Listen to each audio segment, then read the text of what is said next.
എന്താ ഇത്? ഇതെന്റെ നമ്പറല്ലേ? താനെന്താ കോൾ വിളിച്ചിട്ട് എടുക്കാത്തെ? എത്ര വട്ടം വിളിക്കണം? കാശ് വാങ്ങിച്ച് പോക്കറ്റ് വെച്ചാൽ മാത്രം പോരാ, അതിനനുസരിച്ച് പണിയും കൂടി എടുക്കണം. കീർത്തി മാഡം അങ്ങനെ പറയരുത്. ഇത് ഇപ്പൊ കൂടെ മാഡത്തിന് വേണ്ട പ്രൊഫൈൽസ് ഞാൻ ചെക്ക് ചെയ്തോണ്ടിരിക്കുകയായിരുന്നു. കഴിഞ്ഞ 2 വർഷത്തിനുള്ളിൽ ഞാനൊരു 10-20 പയ്യന്മാരേലും കൊണ്ടുവന്നില്ല മാഡം. മാഡത്തിനൊന്നും ഇഷ്ടാവത്തോണ്ടല്ലേ? അത് പിന്നെ ഒന്നിനും കൊള്ളാത്തവരെ കാണിച്ചു തന്നാ ഞാൻ കെട്ടണോ? വേണ്ട. താനെന്ന് അമ്മേനെ കാണാൻ വന്നപ്പോ എന്താ പറഞ്ഞെന്ന് ഓർമ്മയുണ്ടോ? അമ്മയുടെ അടുത്ത് അല്ല മാഡം, എന്നെ എന്തിനാ ഇങ്ങോട്ട് വിളിപ്പിച്ചേ? എടോ, തൻ്റെ സ്റ്റാർട്ടപ്പ് പരിപാടി വല്ലതും നടക്കുമോ? അതോ പ്രോമിനൻ്റ് ആയിട്ടുള്ള ഏതെങ്കിലും മാട്രിമോണിയിൽ നോക്കിയാലോ എന്ന് ഞാൻ ആലോചിക്കുക. അയ്യോ, അതായിരുന്നോ കാര്യം? മാഡം ഒരു കാരണവശാലും പേടിക്കണ്ട. കറക്റ്റ് സ്ഥലത്താണ് നിങ്ങൾ എത്തിയിരിക്കുന്നത്. മറ്റു മാട്രിമോണികളെ പോലെ അല്ല എൻ്റെ താമര. 100% സക്സസ് റേറ്റ് അറിയാവോ? കീർത്തിമോൾക്ക് നല്ലൊരു പാർട്ണറെ മാത്രമല്ല, മാഡത്തിനും ഫാമിലിക്ക് നല്ലൊരു മകനെ തന്നെ ആയിരിക്കും ഞങ്ങൾ കണ്ടെത്തി തരുന്നത്. മാഡം ഈ ഫോം ഒന്ന് ഫില്ല് ചെയ്തേ, ബാക്കി എല്ലാ കാര്യവും ഞങ്ങൾ ഏറ്റു.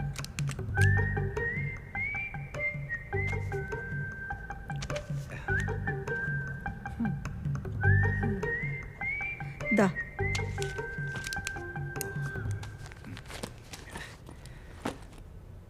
മാഡം ക്യാഷ് ആണോ അത് ജിപേ ആണോ? ക്യാഷ് തരാം.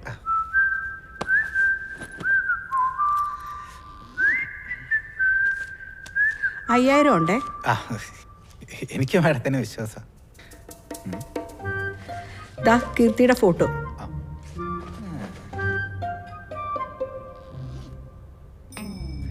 സുന്ദരി കേട്ടോ.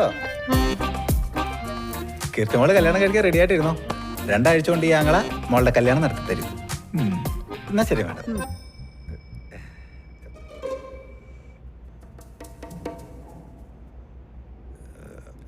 മാഡം ഇരിക്കേ, ഞാനേ കുറച്ച് പ്രീമിയം പ്രൊഫൈൽസ് കാണിക്കാം. മാഡം ഒന്ന് ചെക്ക് ചെയ്തേ.